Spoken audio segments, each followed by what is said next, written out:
Hey guys, Riza here from Perth Canine Craft, also trading as Ubuntu support.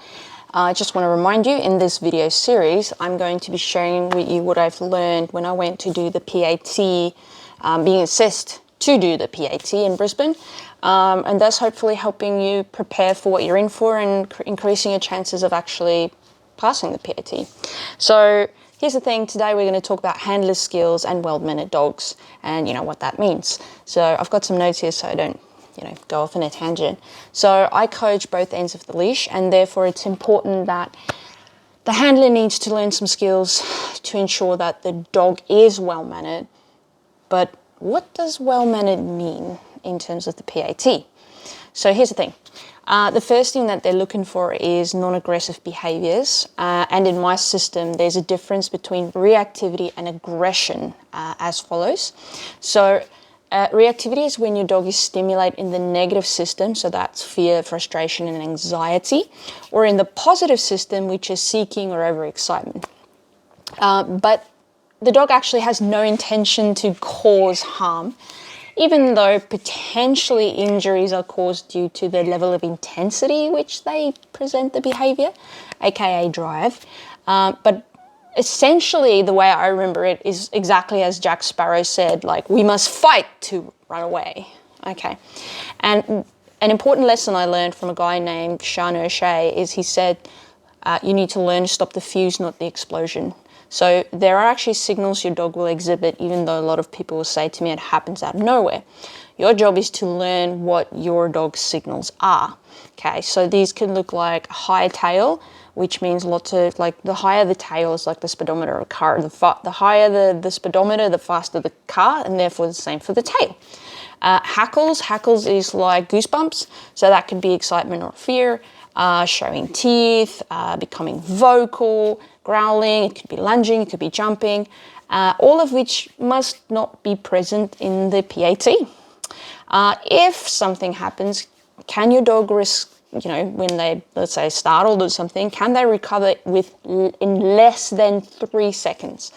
So this implies that unless you have a dog that's naturally really good at recovering, you need to teach your dog some invisible skills of impulse control and self-regulation. I do have exercises that I give my clients to do in this regard. Now, aggression is when a dog seems to be really relaxed until the target is within striking range, and then it's game on, because the goal or the actual intent is actually to harm the target, the individual, whatever the case may be. They're actually really rare, and like serial killers, really. So the whole idea is to seem really, helpless and unintimidating until they're not. But like I said, this is really rare, even in my industry. But if your dog has anything of that, you shouldn't even try to do the PAT. The handler needs to learn how to read their dog, which I said about Sean O'Shea, so that's important, because the whole idea is you need to prevent it from happening. So the important handler skill to learn is how to advocate for yourself and for your dog. You actually do need to do that. Now, the second thing they're going to be looking for is a relaxed demeanor. Now, I have Derry, the Labrador puppy, and Labradors are known to love everything. And they express that by overexcitement in jumping and mouthing and being vocal and licking and all this sort of stuff. And if this happens, if the dog can't chill out in less than 3 seconds, or if it happens too frequently, they'll actually fail you. Because the whole idea is we're looking for a type of dog that has a resilience, because just weird things happen out in public, that would never, you'd never be able to prepare for everything. So you're looking for a dog that can kind of, treat these things as they're not exciting, but they're not scary either. And this is where you want to pick a dog that has that high threshold. It's kind of like, just kind of chill. Or if not, then you have to learn how to help them to learn those skills of impulse control and self-regulation. The third thing they look for is your dog under control. This looks in 2 different ways. So the first one is your dog a hazard or a nuisance to the public? And the second one is your dog good at obedience? Okay.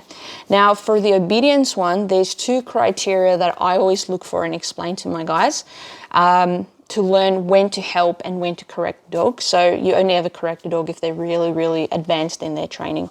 So the first thing I look for is, does the dog comply within 2 seconds? That's quite quick.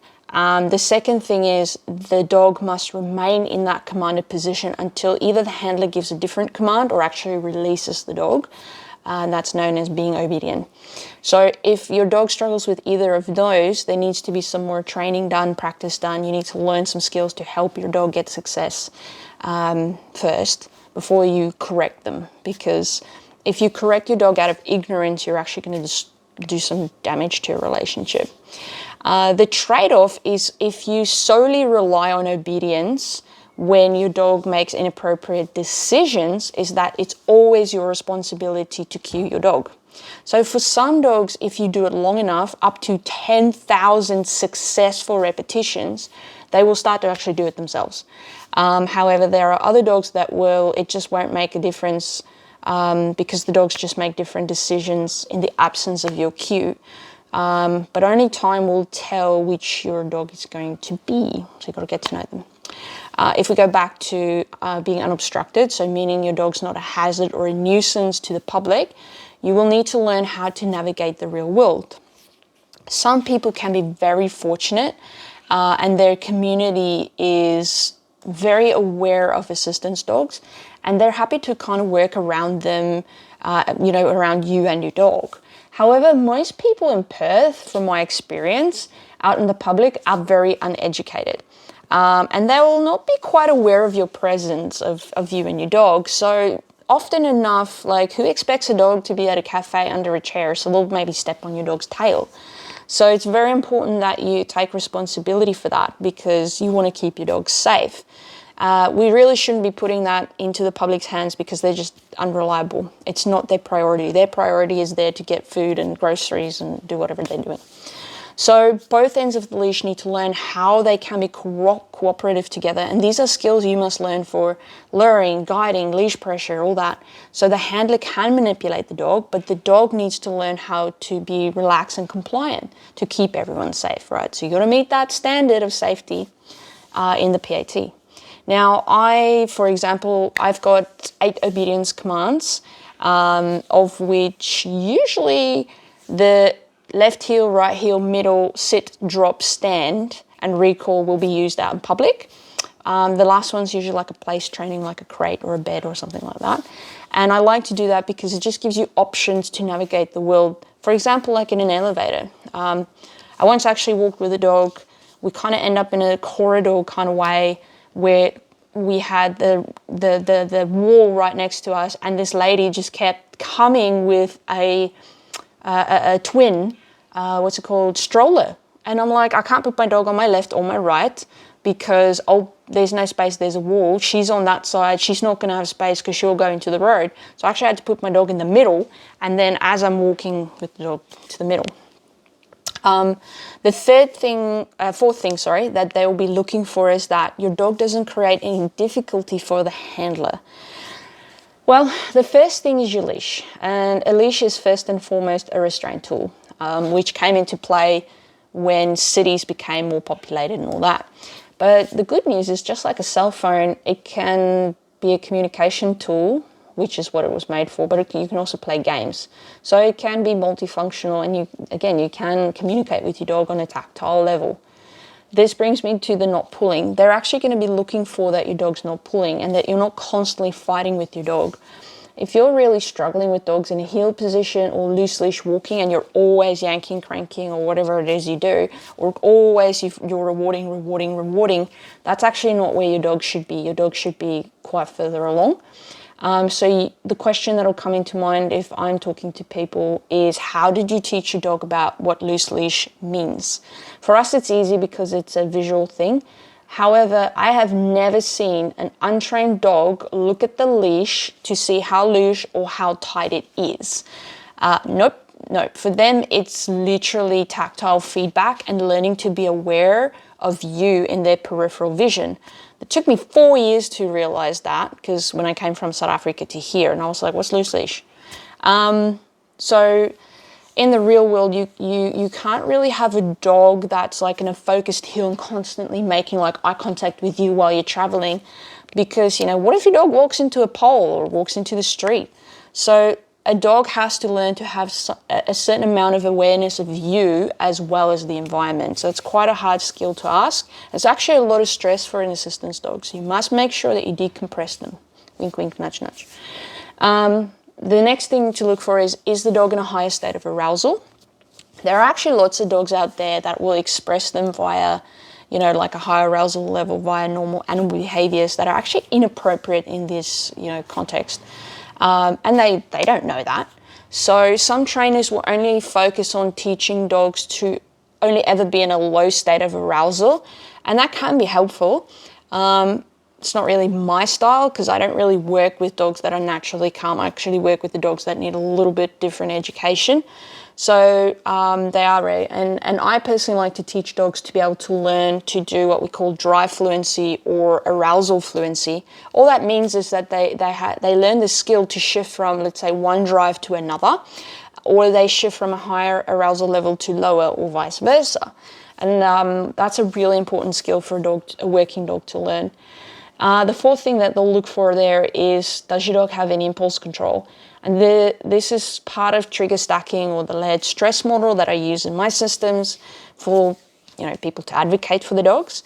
And you have to be aware of your own and the dog's buffer zone between where the trigger is and where are you with your stress and how close that's coming. That's really important. Number 5 is the response to the handler's commands. So what are the cues you're using for your dog? You know, is it vocal? Is it visual? Is it leash pressure? Or is it any like assistive technology? You know, these things you need to see. Does it match your dog's learning style or not? I can relate to this because I was in a mainstream school system back in South Africa, and the teaching styles of my teachers did actually not meet my learning style. I think I had like 2 teachers. So it made me work 4 times harder in each class for a very limited amount of benefit in school, because I was a bit of a people pleaser. You can imagine the same thing for the dog. So if they're really people pleasing, like they really want to please you, but they just don't get it, eventually that goes out the window.